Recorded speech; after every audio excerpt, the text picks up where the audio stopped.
इस दुनिया में आज तक कोई भी ऐसा विचार या व्यक्ति पैदा नहीं हुआ जिसे सिर्फ और सिर्फ समर्थन ही मिला हो, विरोध का सामना न करना पड़ा हो। अगर आप अपना कोई विचार व्यक्त करते हैं और उस पर कुछ लोग अपना विरोध व्यक्त करते हैं, तो इसका अर्थ यह भी है कि आपके विचार प्रभावशाली हैं।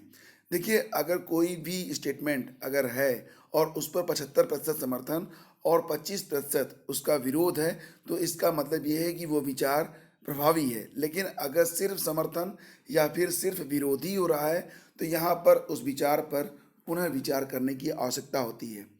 फ्रेंड्स, इस दुनिया में हर कोई आपको नहीं समझेगा और यही ज़िंदगी है। आज की तारीख है 20 मार्च, कल होली है। आप सभी को होली की अग्रिम ढेर सारी शुभकामनाओं के साथ शुरू करते हैं आज की मॉर्निंग न्यूज। जैसा कि कल मैंने आपको बताया था कि बीएड के बारे में, कि बीएड की जो प्रवेश परीक्षा है, तो लोकसभा का चुनाव जो पहले चरण का चुनाव है वो 11 अप्रैल को होना है। दूसरे चरण का जो चुनाव है वो 18 अप्रैल को है। और यहाँ पर मैंने आपको बताया था कि जो परीक्षा है वो इसके बीच में ही हो सकती है। मतलब बहुत अधिक डिले करने का विचार ना तो चुनाव आयोग का था और ना ही विश्वविद्यालय प्रशासन का। तो फिलहाल इसके लिए नई डेट यहाँ पर लगा दी गई है। 15 अप्रैल को बीएड की प्रवेश परीक्षा संपन्न होगी। ठीक है, मैंने हालांकि कल 14 बताया था, तो बहुत सारे लोगों ने कहा कि 14 को अंबेडकर जयंती है, संभव नहीं है। तो चलिए कोई बात नहीं, यहाँ पर बुद्धिमानी दिखाते हुए यूनिवर्सिटी ने एक नई तारीख तय की है और निश्चित रूप से इस पर कोई नया विवाद शायद ना हो। तो फ्रेंड्स, यहाँ पर उत्तर प्रदेश संयुक्त प्रवेश परीक्षा बीएड 2019-20 और 20-21 यानी कि सेशन 2019-21 में संपन्न कराने का जिम्मा इस बार महात्मा ज्योतिबा फुले रुहेलखंड विश्वविद्यालय को सौंपा गया है। प्रवेश परीक्षा 11 अप्रैल को होनी थी, लेकिन अब चुनाव की वजह से इसे टाल दिया गया है और अब ये परीक्षा होगी 15 अप्रैल को। ठीक है, तो अगर आपका कोई संबंधित व्यक्ति इस परीक्षा की तैयारी कर रहा है, तो निश्चित रूप से उन्हें अब तैयारी में ढील नहीं देनी है। चलिए आगे बढ़ते फ्रेंड्स, और एक और एग्ज़ाम की डेट बदली है। देखिए, जेईई एडवांस की तारीख, एग्ज़ाम डेट बदल गई है और ये परीक्षा अब 27 मई को होने वाली है। ठीक है, तो देश भर के आईआईटी में एडमिशन के लिए होने वाला joint entrance examination JEE advance अब 27 मई को होगा। पहले ये परीक्षा 19 मई को दो पालियों में होनी थी। ठीक है, तो अब 19 मई की जगह अभी परीक्षा कब होगी? 27 मई को।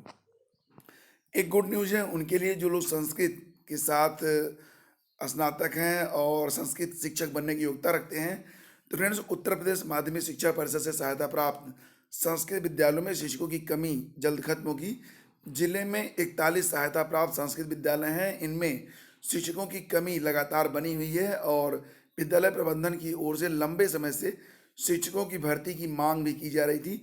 और अब यहाँ पर बात ये हो रही है कि जैसे कि प्रयागराज के डीआईओएस आर.एन. विश्वकर्मा ने मंगलवार को भेजे गए पत्र में प्रबंधन से एक सप्ताह के भीतर शिक्षकों को रियुक्तियों के संबंध में अध्याचन मांगा है, ताकि उसे चयन बोर्ड को भेजा जा सके।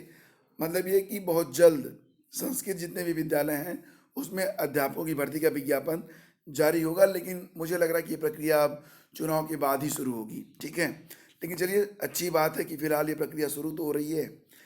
डीएलएड 2019 की प्रवेश प्रक्रिया मई में शुरू होने के आसार हैं। प्रदेश भर में 2 लाख से अधिक सीटों को भरना इस बार मुश्किल होगा। एनआईसी को वेबसाइट तैयार करने के निर्देश दे दिए गए हैं। जुलाई से जो है पढ़ाई शुरू होगी। और आपको बता दें कि diploma in elementary education that is DElEd 2019 में प्रवेश इस बार मई माह में ही शुरू होने की उम्मीद है। जिस तरह पिछले वर्षों में निजी कॉलेजों को संबद्धता दी गई है, उससे अब सभी सीटें भर पाना बड़ी चुनौती बन गई है। बेसिक शिक्षा विभाग ने सोमवार को एनआईसी की वेबसाइट आदि तैयार करने के निर्देश जारी कर दिए हैं। प्रवेश प्रक्रिया में इस बार कुछ संशोधन होगा जिस पर विचार शुरू है। बात ये भी होती है कि अब बीएड वालों को 1 to 5 के लिए, 6 to 8 के लिए, टीजीटी के लिए हर लेवल पर अब उन्हें कंसीडर किया जाता है। तो बहुत सारे लोग अब डीएलएड करना पसंद नहीं कर रहे हैं और यही वजह है कि अब जो डीएलएड की सीटें होती हैं वो बहुत बड़ी संख्या में खाली चली जाती हैं। एनीवे, अगर आप डीएलएड करना चाहते हैं तो इसके लिए इंतज़ार कीजिए। मई माह से जो है प्रक्रिया शुरू हो रही है और सीटें पर्याप्त हैं, यानी कि अगर करना ही है तो आपको सीट जरूर मिल जाएगी। आगे बढ़ते हैं फ्रेंड्स, बात करते हैं रेलवे ग्रुप डी की पीईटी यानी कि शारीरिक दक्षता परीक्षा के बारे में। तो पूर्वोत्तर रेलवे में ग्रुप डी के 3,388 पदों पर भर्ती के लिए हुई कंप्यूटर आधारित परीक्षा में चयनित 10,168 अभ्यर्थियों की अब शारीरिक दक्षता परीक्षा यानी कि पीईटी 26 मार्च से 1 अप्रैल तक होगी।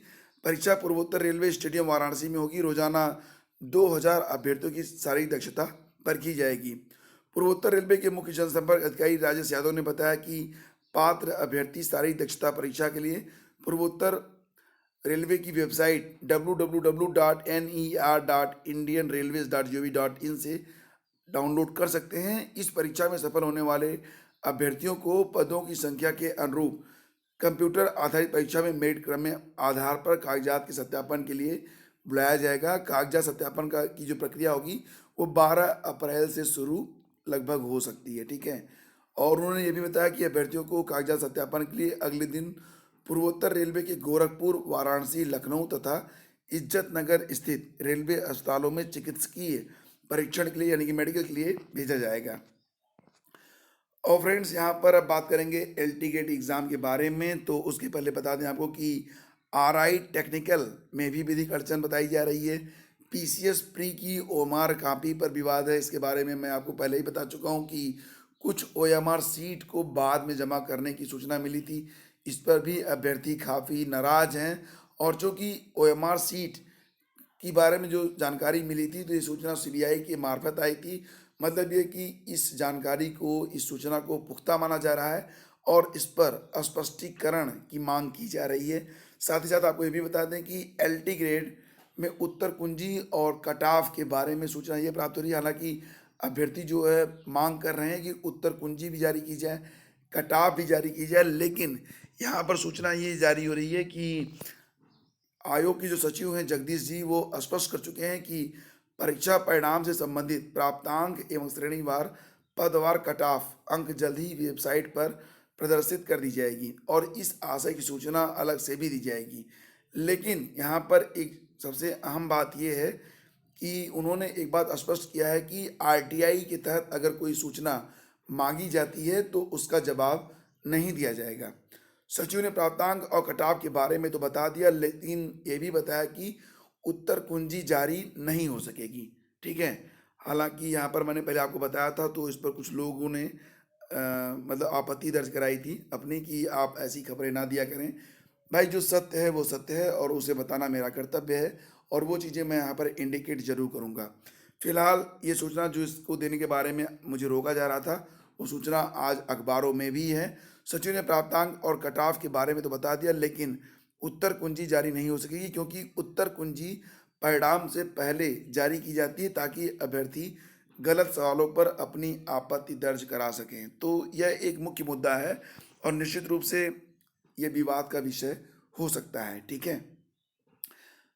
ऑलराइट फ्रेंड्स, आगे बढ़ते हैं और अब चलते हैं ओबीसी को 27% आरक्षण पर मध्य प्रदेश हाईकोर्ट की रोक। देखिए मध्य प्रदेश में क्या हुआ था कि मध्य प्रदेश हाईकोर्ट ने ओबीसी को 27% आरक्षण देने के कमलनाथ सरकार के फैसले पर रोक लगा दी है। इस आदेश से राज्य सरकार को झटका लगा है। जस्टिस आर एस झा और संजय द्विवेदी की खंडपीठ ने आदेश में कहा कि 25 मार्च से एमबीबीएस में चयन के लिए प्रस्तावित काउंसलिंग में ओबीसी को 14% आरक्षण रहेगा। जबलपुर निवासी असिता दुबे, भोपाल निवासी ऋचा पांडे और सुमन सिंह की ओर से दायर याचिका में कहा गया था कि संविधान के अनुच्छेद 16 में प्रावधान है कि एससी एसटी ओबीसी को मिलाकर आरक्षण 50% से अधिक नहीं होना चाहिए और वर्तमान में यह आरक्षण एससी को 16, एसटी को 20 और ओबीसी को 14% है। मध्य प्रदेश सरकार ने 8 मार्च को अध्यादेश जारी किया और उसमें कहा कि ओबीसी का जो आरक्षण है वो 14% से बढ़ाकर 27% कर दिया है, जो कि असंवैधानिक है। तो फिलहाल इस पर कोर्ट के द्वारा रोक लगा दी गई है। मामला कहाँ का है? एमपी मध्य प्रदेश का। आरआरबी ग्रुप डी परीक्षा रिजल्ट के बाद अब जल्द जारी हो सकती है फीस रिफंड प्रक्रिया। तो जैसा कि बताया गया था कि जो जनरल कैंडिडेट हैं उनको 100 रुपये की फीस देनी थी और बाकी की जो कैंडिडेट हैं उनकी पूरी फीस रिफंड होनी थी बैंक चार्ज को काट कर। तो अब सीबीटी की परीक्षा कंप्लीट हो चुकी है, पीईटी की परीक्षाएं शुरू होने वाली हैं 25 मार्च के आसपास से। लगभग अलग अलग जो रेलवे जोन हैं उनमें ये परीक्षा शुरू हो रही है। तो अब जो रिफंड की प्रक्रिया है वो शुरू हो सकती है, ठीक है। सूचना यही है। और फिलहाल फ्रेंड्स यहाँ पर एक न्यूज़ और भी है। हालाँकि न्यूज़ जो है वो उत्तराखंड से है। खबर है कि डीएलएड टीईटी न करने वाले शिक्षा मित्रों की नौकरी खतरे में आ गई है। आपको पता होगा कि एनसीटीई के द्वारा एक अधिसूचना जारी की गई थी, जिसके अकॉर्डिंग ये कहा गया था कि जो लोग 31 मार्च 2015 तक सरकारी शिक्षक हैं, बेसिक शिक्षक हैं, वो लोग बेसिक शिक्षक की जो बेसिक एलिजिबिलिटी है, मतलब डीएलएड या फिर समकक्ष, और साथ ही साथ टीईटी अगर वो पास आउट नहीं है, तो अगले 4 साल में यानी कि 31 मार्च 2019 तक वो डीएलएड कर लें और टीईटी पास कर लें। हालाँकि उत्तराखंड में बहुत सारे शिक्षा मित्र ऐसे हैं जो ना तो डीएलएड अभी तक कंप्लीट कर पाए हैं और ना ही टीईटी पास कर पाए हैं। तो यहाँ पर सूचना ये निकल के आ रही है कि ऐसे शिक्षा मित्रों के मतलब निलंबन के बारे में बात की जा रही है, और ऐसे जो शिक्षा मित्र जो डीएलएड और टीईटी क्वालिफाई नहीं कर पाए हैं, तो उनके संदर्भ में बात ये कही जा रही है कि उनके पदों को रिक्त माना जाए और इसके साथ ही साथ उन पर नई नियुक्ति की जाए। ठीक है, जैसा कि आप यहाँ पर देख सकते होंगे, यदि इस तिथि के बाद भी शिक्षा मित्र निर्धारित अर्हताएं पूरी नहीं कर पाते हैं, तो एनसीटीई के निर्देश के क्रम में उन पर आवश्यक कार्रवाई की जाए, मतलब निलंबन के बारे में बात की जा रही है। और साथ ही साथ जो रिक्त पद होंगे उन पर नई भर्ती की जाए। हालांकि ये पूरी प्रक्रिया चुनाव बाद शुरू हो सकती है। बहरहाल हाल ही में जारी हुए यूटीईटी यानी कि उत्तराखंड टीईटी परीक्षा परिणामों के आधार पर अर्हता पूरी न करने वाले शिक्षा मित्रों का ब्यौरा उत्तराखंड में जुटाया जा रहा है। वीएस रावत, जो कि उत्तराखंड में अपर निदेशक प्रारंभिक शिक्षा उत्तराखंड हैं, उन्होंने कहा है कि शिक्षा मित्रों को निर्धारित अर्हता पूरी करने के लिए 4 साल का समय दिया गया था, जो आने वाली 31 मार्च को पूरा हो रहा है। उच्च स्तर से प्राप्त आदेशों के क्रम में चुनाव आदर्श आचार संहिता हटने के बाद अर्हता पूरी न करने वाले शिक्षा मित्रों पर कार्रवाई अमल में लाई जाएगी। सभी जिला शिक्षा अधिकारियों को भी निर्देशित कर दिया गया है। और अब फ्रेंड्स बात करते हैं उत्तर प्रदेश के एक क्या कहेंगे आप, दबंग कहेंगे कि मनोरंजक, या फिर ऐसा जिसको कानून की परवाह नहीं। बात हो रही है यहाँ पर सुत्ता सिंह के बारे में। 68,500 की जो कापियाँ जांची जा रही थी, तो इन्होंने वो कर दिखाया जो आज तक कभी हुआ। इन्होंने वो तरीका अपनाया जिससे शासन भी बेहद खफा है, और अब इन्हें फिर से निलंबित करने के बारे में बात चल रही है। इन पर अनुशासनिक कार्रवाई भी होना तय माना जा रहा है, और ये बेहद ज़रूरी भी है। इन्होंने एक बहुत ही घटिया मिसाल पेश की है। ऐसे संकेत है कि शासन इस दिशा में जल्द कार्रवाई करेगा, क्योंकि लोकसभा चुनाव के ऐन मौके पर जबरन प्रभार ग्रहण से सरकार की भी किरकिरी हो गई है। आपको बता दें यहाँ पर कि हाई कोर्ट की लखनऊ खंडपीठ से 14 मार्च को निलंबन आदेश पर स्थगन आदेश देकर बड़ी राहत तो इनको मिल गई थी, लेकिन इस पर अमल कराने का उन्होंने जो तरीका अपनाया, उससे शासन के अफसर और सरकार खफा है। नियमानुसार उन्हें कोर्ट के आदेश की प्रति विभागीय अफसरों के जरिए शासन को भेजकर अग्रिम आदेश लेना चाहिए था। इसके बजाय वो सीधे परीक्षा नियामक प्राधिकारी कार्यालय पहुंचकर जबरन प्रभार ग्रहण करने लगी। अफसरों का कहना है कि कोर्ट ने उन्हें यह आदेश नहीं दिया था वे सचिव के पद पर काबिज हो जाएं। उनकी तैनाती कहाँ होगी यह शासन को तय करना था, और इसका इंतजार न करके वह खुद की नीति नियंता बन बैठी।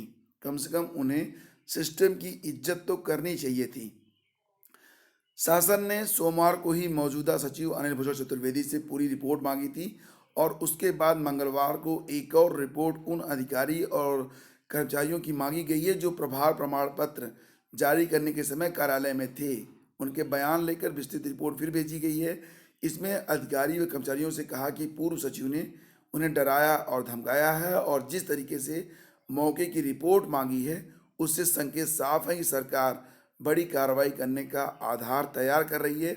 अनुशासनहीनता प्रथम दृष्टया साबित हो रहा है, अतः नए सिरे से निलंबन होना भी तय माना जा रहा है। ठीक है, तो मतलब जो अधिकारी हैं, जो मातहत कर्मचारी हैं, उनको भी डराना धमकाना ये कोई अच्छी बात तो नहीं है, और कम से कम आप सचिव के पद पर काबिज होने जा रही हैं, तो इसका ख्याल तो आपको रखना ही चाहिए था। एनीवे, देखते हैं कि आगे क्या ड्रामा होता है।